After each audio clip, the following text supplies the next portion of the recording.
Hello friends, तो आज हम देखने वाले हैं हिमांक का ornament depression of freezing point. ठीक है, तो हम चैप्टर 2 विलियन पढ़ रहे हैं, सॉल्यूशन क्लास 12 केमिस्ट्री का, जिसमें आज क्या देखेंगे, हिमांक का ornament depression of freezing point क्या होता है।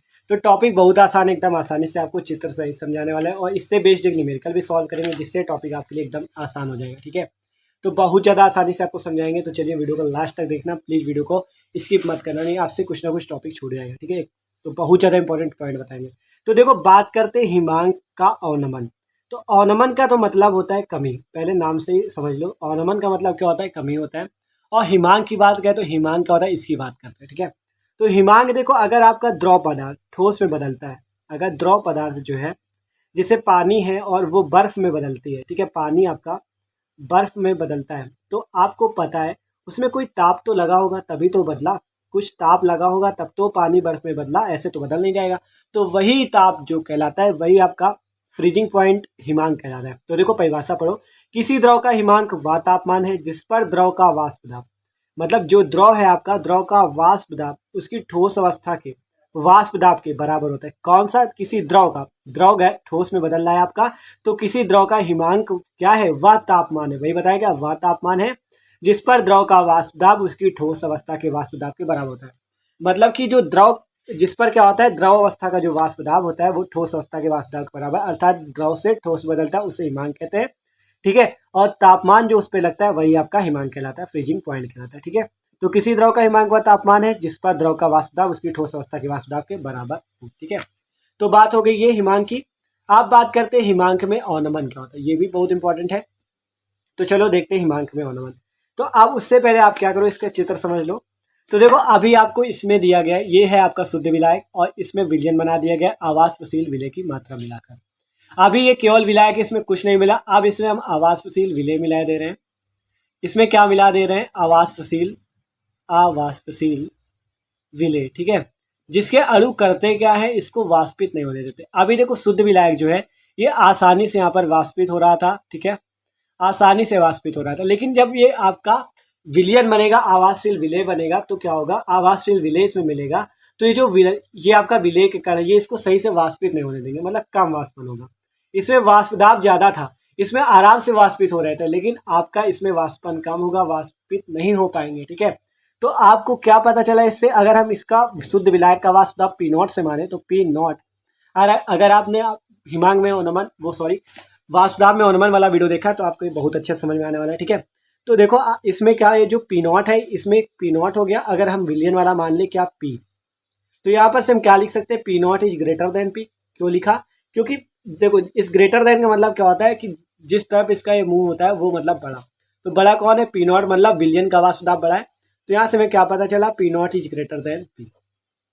अगर हम इसके हिमांक की बात करें तो आपको एक चीज याद रखना है, वाष्प दाब जो होता है ये प्रोपोर्शनल होता है हिमांक की, मतलब कि समानुपाती होता है। वाष्प दाब हिमांक का समानुपाती होता है, अगर वाष्प दाब बढ़ाओगे तो हिमांक बढ़ेगा और वाष्प दाब कम करोगे तो हिमांक भी कम हो जाएगा। तो ये याद रखो, वाष्प दाब हिमांक का समानुपाती होता है, अगर वाष्प दाब आप बढ़ाते हो तो हिमांक बढ़ जाएगा, वाष्प दाब कम करते हो तो हिमांक कम हो जाएगा। ठीक है, तो आप बात करें, आप देख रहे हो कौन ज्यादा है इसमें, ये ज़्यादा है, तो जिसका ये ज़्यादा हुआ उसका हिमांक भी ज़्यादा होगा, क्योंकि आपने देखा वाष्प दाब हिमांक का समानुपाती होता है। तो P0 अगर ज़्यादा है इसका, तो इसका हिमांक भी क्या ज़्यादा होगा, देखो क्योंकि इसे इसे TF से प्रदर्शित करता है। ठीक है, TF से, TB नहीं, TF, क्योंकि फ्रीजिंग पॉइंट है ना, TB तो वो आपका हो गया बॉइलिंग पॉइंट, क्वथनांक में उन्नयन, फ्रीजिंग पॉइंट है इसलिए। तो देखो इसमें क्या लिख सकते हैं हम, TF0 is greater than TF, जहाँ TF0 क्या है, TF0 है शुद्ध विलायक का हिमांक, और TF आपका क्या है, आपको TF पता है, TF आपका जो है ये किसका है, ये आपका है विलयन का हिमांक। तो किसका हिमांक यहाँ पे ज़्यादा है, आप देख रहे हो इस हिमांक किसका ज़्यादा है, TF0 का। क्यों TF0 का ज़्यादा है, क्योंकि आपने देखा TF0 का इसलिए ज़्यादा है क्योंकि ये क्या है, ये आपका विलायक का है। तो विलायक का जब वाष्प दाब ज़्यादा तो हिमांक भी ज़्यादा होगा, क्योंकि वाष्प दाब हिमांक के समानुपाती होता है। ठीक है, तो ये बात समझ में आ गई आपके। तो चलो अब परिभाषा पढ़ते हैं। देखो कह रहा किसी विलायक में कोई अवाष्पशील पदार्थ घोलने पर उसका वाष्प दाब कम हो जाता है, हमने देखा वाष्प दाब कम हुआ, ठीक है, वाष्पित नहीं हो पा रहा है, तो जिसके परिणाम स्वरूप हिमांक कम हो जाता है, अर्थात विलयन का हिमांक शुद्ध विलायक के हिमांक से कम हो जाता है। मतलब जब अवाष्पशील मिलाते हैं तो जिसके परिणाम स्वरूप हिमांक कम हो जाता है, किसका, विलयन का जो हिमांक होता है वो किससे कम हो जाता है, विलायक से। ये वाला हिमांक जो आपका विलयन वाला, ये कम हो जाता है विलायक वाले से, ठीक है। तो ये चीज बताया गया। कह रहा विलायक और विलयन के हिमांक का अंतर हिमांक में ऑनमन कहलाता है, जिसे हम किससे बदल करते हैं, डेल्टा टी एफ से। एफ क्या है आपका, फ्रीजिंग पॉइंट है, ठीक है। आपने देखा हिमांक क्या होता है, फ्रीजिंग पॉइंट। तो ये क्या है, एफ आपका फ्रीजिंग पॉइंट के लिए लगा टी एफ। तो अब बात करें डेल्टा टी एफ की वैल्यू की, ठीक है। इसे डेल्टा टी एफ से बदल करते हैं। तो देखो विलायक और विलयन के अंतर को, विलायक और विलयन के हिमांक के अंतर को हम क्या कहते हैं, हिमांक में ऑनमन। तो delta T F equal to T F not minus T F. ये हमने क्यों लिखा, क्योंकि आपको पता है टी एफ नॉट आपका बड़ा है, हम T F minus T F not नहीं लिख सकते, बड़ी संख्या से हमेशा छोटी संख्या बताते हैं, इसलिए लिखा T F not minus T F, ठीक है। अब एक फॉर्मूला ये आप याद कर लो, T F delta T F equal to T F not minus T F. अब एक आप ये याद करो कि डेल्टा टी एफ प्रोपोर्शनल होता है आपका एम के। एम यहाँ पे क्या है, एम को कहते हैं मोललता, ठीक है। एम को क्या कहते हैं, मोललता। अगर आप वास्तव में ऑनमन वाला वीडियो देखोगे तो आपको ये सारे टॉपिक एकदम पॉइंट एक एक पॉइंट क्लियर हो जाएंगे, ठीक है। तो आप लिंक वीडियो की होगी डिस्क्रिप्शन में, तो आप जाके देख सकते हो, प्लेलिस्ट ही मिल जाएगी सॉल्यूशन विलियन चैप्टर के, ठीक है। तो उसको देखोगे आराम से पता चल जाएगा एम कहाँ से है, delta T F proportional M. तो डेल्टा टी एफ बराबर हो गया यहाँ से के एफ एम। ये के एफ आप क्या है, के एफ होता है आपका हिमांक ऑनमन स्थिरांक। हिमांक ऑनमन लगाओ, आगे कर दो स्थिरांक या नेतांक, हिमांक ऑनमन स्थिरांक, ये होता है आपका के एफ, ठीक है। तो के एफ क्या हुआ, हिमांक ऑनमन स्थिरांक। तो delta T F equal to formula निकल के आया, delta T F equal to K F M, ठीक है। तो ये फॉर्मूला में मिल गया, जहाँ एम क्या है, मोललता, और के एफ क्या है आपका हिमांक में, हिमांक ऑनमन स्थिरांक, और डेल्टा टी एफ क्या है, हिमांक में ऑनमन। तो आप इससे न्यूमेरिकल सॉल्व करते हैं, जिससे क्वेश्चन आपको एकदम आसान लगेगा ये टॉपिक आपको, ठीक है। तो चलो देखते हैं न्यूमेरिकल एक। तो कह रहा है देखो न्यूमेरिकल में 0.48 ग्राम, क्या कह रहा है, 0.48 ग्राम कार्बनिक यौगिक को 10.6 ग्राम बेंजीन में घोलने पर हिमांक में 1.8 डिग्री सेंटीग्रेड की कमी होती है। यौगिक का अनुभार ज्ञात कीजिए, के एफ का मान ये दिया है। तो देखो अब लगाते हैं क्वेश्चन। 0.48 ग्राम, 0.48 ग्राम क्या है, कार्बनिक यौगिक है, मतलब विलेय है। 10.6 ग्राम क्या है, बेंजीन है। बेंजीन का सूत्र आपको पता होगा, C6H6, ठीक है, C6H6, इसे कहते हैं हम बेंजीन। अब यहाँ से आप विलेय पता हो गया, बेंजीन पता है कि ये क्या है, विलायक है आपका, ठीक है। अब यहाँ से क्या करते हैं हम, हमें तापमान दे रखा है 1.8 डिग्री सेंटीग्रेड, किस सॉरी बेंजीन में घोलने पर हिमांक में 1.8 डिग्री सेंटीग्रेड की कमी होती है। मतलब ये क्या दे रखा है, हिमांक में ऑनमन, क्योंकि कमी दे रहा है, क्या कह रहा है, कमी, और ऑनमन का मतलब आपको पहले ही बता दिया कमी होता है। तो डेल्टा टी एफ का मान कितना दे रखा है, 1.8 डिग्री सेंटीग्रेड, और के एफ का मान ये दिया 5 डिग्री सेंटीग्रेड, ठीक है।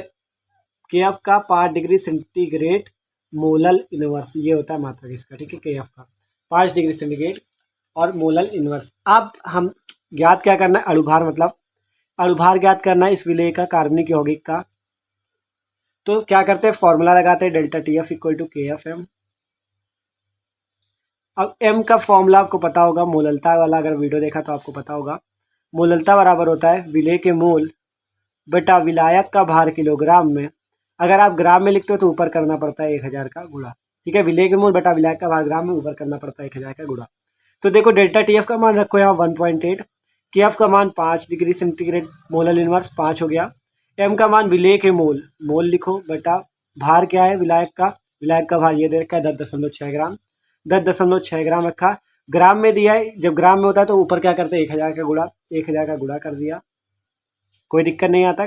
अब देखो 1.8 इक्वल टू 5 इंटू, अब मोल बराबर होता है भार बटा अणुभार। मोल का फॉर्मूला क्या होता है, भार बटा अणुभार, ठीक है। मोल का फॉर्मूला होता है भार बटा अणुभार। तो आप क्या करते हैं, भार बटा अणुभार मोल का फॉर्मूला होता है, तो इसमें क्या, इससे हम क्या लिख सकते हैं, अगर भार को डब्ल्यू से डिनोट करें, अणुभार को स्मॉल एम से कर दे तो डब्ल्यू अपॉन एम, तो W upon M into 10.6 into 1000। आप करना क्या है, डब्ल्यू का मान निकालना है, तो डब्ल्यू को इधर ही रखो और इसे इधर भेज दो, 1.8 इंटू 10.6 इंटू एम, एम की जगह छोड़ दो अभी, और 5 इंटू 1000, ये गुणे में इधर आ जाएगा भाग में, 5 इंटू 1000, ठीक है। मतलब कि इसका गुणा हो गया और जो ये इधर था गुणे में, इसका इधर भाग हो गया, ठीक है, कोई दिक्कत नहीं। अब एम की वैल्यू हमें निकालनी है, ठीक है, एम की वैल्यू निकालनी है, सॉरी एम ही तो रखा है यहाँ,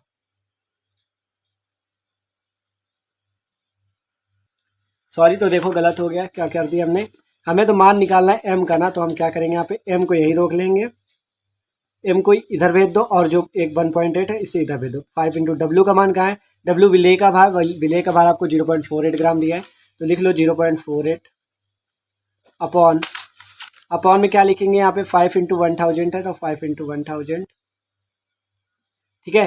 5 इंटू आपका, सॉरी, तो देखो एम को हम ले जाते हैं इधर, एम को इधर ले जाओ, एम इधर चला गया, अब इस 1.8 को नीचे भेज दो, तो 5 इंटू 1000, डब्ल्यू की जगह भी छोड़ दो, ठीक है।